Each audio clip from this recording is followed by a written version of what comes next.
Halo pemirsa, apa kabar? Dalam 75 tahun terakhir, Tiongkok telah bangkit ya dari negara miskin yang dilanda perang menjadi negara dengan perekonomian terbesar kedua di dunia. Standar hidup masyarakat Tiongkok juga telah mencapai prestasi bersejarah, keluar dari jurang kemiskinan, lalu mencapai kehidupan subsistem sehingga mewujudkan masyarakat yang cukup sejahtera secara menyeluruh. Nah, pada tanggal 1 Oktober 2024 lalu, kita tahu bahwa Republik Rakyat Tiongkok atau RRT ini telah merayakan hari jadinya yang ke-75 selama beberapa dekade terakhir. Tiongkok juga telah mencapai prestasi luar biasa dalam pembangunan nasional yang telah menarik perhatian dunia. Lihat saja misalnya bagaimana produk domestik bruto atau PDB Tiongkok yang pada tahun 2023 lalu diketahui telah meningkat mencapai 47 kali lipat dibandingkan masa awal reformasi dan keterbukaan pada tahun 1978.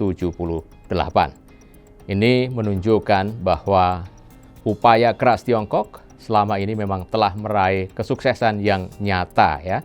Makanya pada paruh pertama tahun ini saja misalnya diketahui Tiongkok telah mencapai pertumbuhan ekonomi sebesar 5% lah dan perdagangan luar negerinya meningkat dan sebesar 6,1%. Hal ini menunjukkan momentum dan ketahanan kuat dari pembangunan ekonomi Tiongkok menjadi tenaga penggerak bagi pemulihan ekonomi dunia dan pengembangan kerjasama global. Lantas, bagaimana keberhasilan Tiongkok tersebut yang kini juga dirasakan oleh dunia ya, khususnya Indonesia. Inilah Jurnal Barata bersama saya Bagas Sumarlan.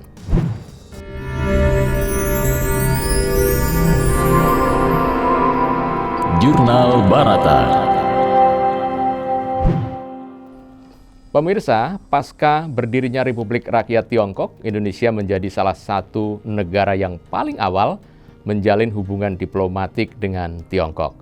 Persahabatan antara Presiden Soekarno dengan pendiri RRT Mao Zedong dan juga Perdana Menteri Zhou Enlai yang telah meletakkan dasar yang kokoh bagi perkembangan hubungan bilateral kedua negara. Dan Dasar-Sila Bandung yang digaungkan bersama oleh negara-negara Asia dan Afrika yang intinya adalah mengedepankan prinsip hidup berdampingan secara damai dan mencari titik temu dengan tetap menjaga perdamaian, tidak hanya meninggalkan kisah kejayaan dalam sejarah hubungan bilateral, namun juga berdampak besar pada hubungan internasional. Nah, dalam beberapa tahun terakhir, hubungan kedua negara berada pada periode terbaik dalam sejarah di bawah kepemimpinan Kepala Negara Tiongkok, yaitu Presiden Xi Jinping dengan Kepala Negara Indonesia, Presiden Joko Widodo atau Jokowi, di mana diketahui bahwa Tiongkok dan Indonesia telah menjadi mitra strategis komprehensif yang penting. Dalam 10 tahun terakhir, Presiden Jokowi telah bertemu ya bersama Presiden Xi Jinping lebih dari 10 kali. Pada tahun ini saja, kedua negara secara resmi meluncurkan mekanisme dialog 2+2 antara Menteri Luar Negeri dan Menteri Pertahanan Indonesia dengan Tiongkok, yang secara lebih jauh adalah menyoroti tingginya tingkat hubungan bilateral strategis kedua negara. Mengingat situasi konflik internasional yang khususnya di Asia saat ini adalah memang kompleks dan juga tidak menentu, terutama ketegangan di Laut Tiongkok Selatan yang menjadi titik panas dengan klaim teritorial yang juga tumpang tindih antara Tiongkok dengan beberapa negara Perhimpunan Bangsa-Bangsa Asia Tenggara atau ASEAN. Sehingga keterlibatan Indonesia sebagai negara yang punya pengaruh kuat di ASEAN dalam hal ini menjadi penting. Selain itu juga dalam hal pembangunan Tiongkok misalnya selalu berpegang pada prinsip saling menguntungkan guna mendorong pertumbuhan ekonomi dan integrasi kepentingan dengan negara lain. Maka dari itu, Tiongkok telah menjadi mitra perdagangan dan investasi yang sangat penting bagi Indonesia selama beberapa dekade. Sementara itu, kerjasama di bidang budaya antara Tiongkok dan Indonesia ini juga telah menumbuhkan hasil dalam beberapa tahun terakhir, ya, di mana Tiongkok juga telah menjadi salah satu negara sumber wisatawan utama bagi Indonesia. Nah, berdasarkan data terbaru Badan Pusat Statistik atau BPS, jumlah wisatawan Tiongkok yang berkunjung ke Indonesia ini mencapai 126.100 orang pada Juli 2024, yang merupakan rekor tertinggi lah sejak Februari 2020 lalu. Selama satu dekade terakhir, investasi Tiongkok di Indonesia juga terus mengalami peningkatan dan menjadi sumber investasi asing terbesar kedua bagi Indonesia. Dari 50 miliar dolar Amerika ataupun sekitar 780 triliun rupiah pada tahun 2013 ini menjadi 139,4 miliar dolar Amerika atau sekitar 2,2 kuadriliun rupiah pada tahun 2023 atau meningkat nih ya, hampir 3 kali lipat. Tidak hanya itu, Tiongkok juga telah membangun berbagai proyek di Indonesia yang telah memberi manfaat dan kesejahteraan bagi masyarakat Indonesia secara langsung.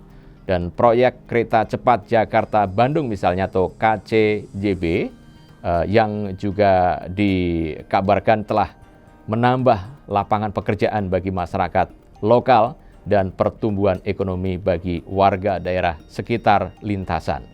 KCJB ini telah memangkas waktu perjalanan antara Jakarta dan Bandung dari sekitar 3 sampai 4 jam menjadi sekitar 40 menit saja. Sehingga ini adalah memudahkan mobilitas masyarakat dan meningkatkan aktivitas ekonomi. Kemudian sebagai proyek representatif kerjasama Tiongkok Indonesia, kereta cepat Jakarta-Bandung yang merupakan kereta api berkecepatan tinggi pertama di Asia Tenggara, ini juga telah memberikan dorongan untuk percepatan perkembangan perekonomian regional. Sejak diresmikannya kereta cepat Jakarta-Bandung pada Oktober tahun lalu, volume penumpang kereta cepat Jakarta-Bandung terus mengalami pertumbuhan dan telah memberikan kemudahan ya perjalanan bagi masyarakat. Kedua belah pihak juga telah melakukan kerjasama menyeluruh dalam pengoperasian kereta cepat, misalnya adalah dengan pelatihan bakat, transfer teknologi, dan aspek lainnya. Pihak Tiongkok juga telah berhasil menyelesaikan pelatihan teknis untuk lebih dari 160 karyawan yang meliputi pengemudi kereta cepat dan lain sebagainya.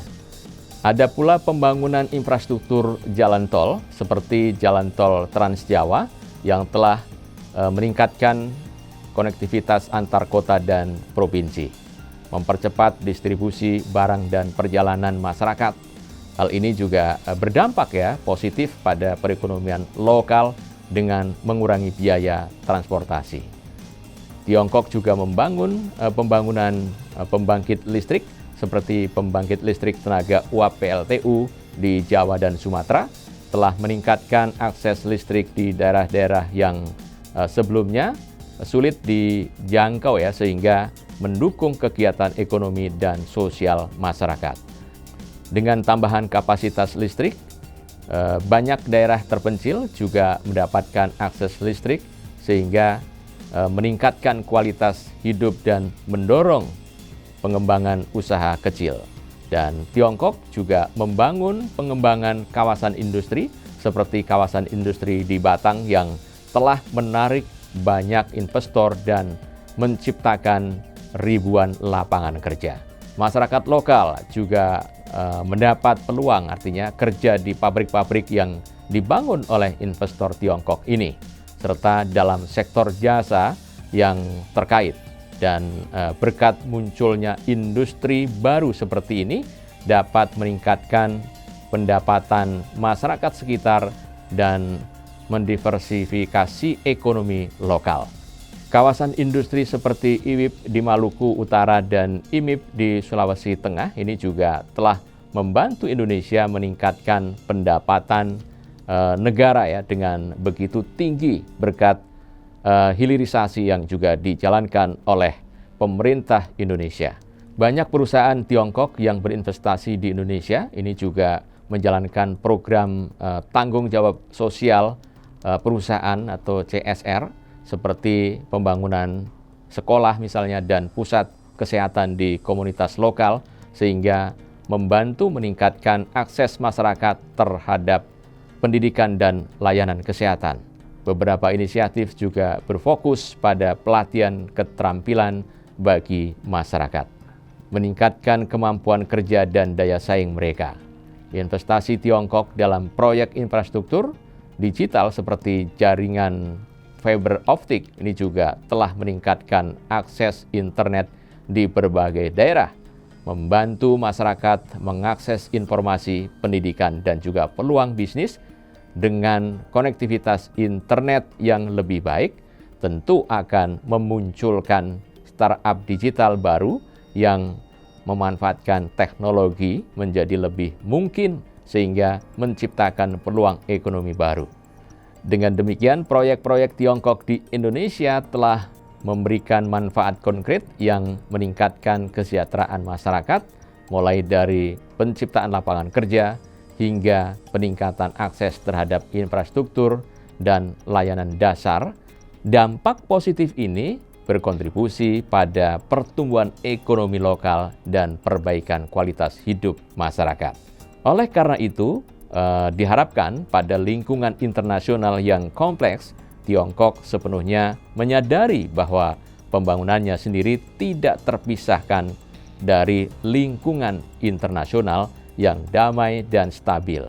Selama 75 tahun sejak RRT berdiri, Tiongkok telah membuktikan kegigihan dalam menjaga perdamaian dunia dan mendorong pembangunan bersama.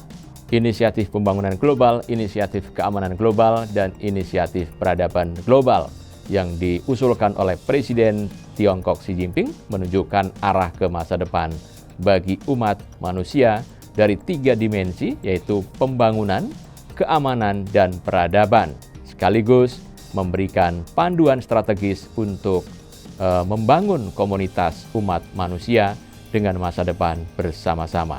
Selamat Hari Jadi ke-75 Tiongkok, semoga semakin jaya. Saya Bagas Sumarlan, terima kasih, sampai jumpa.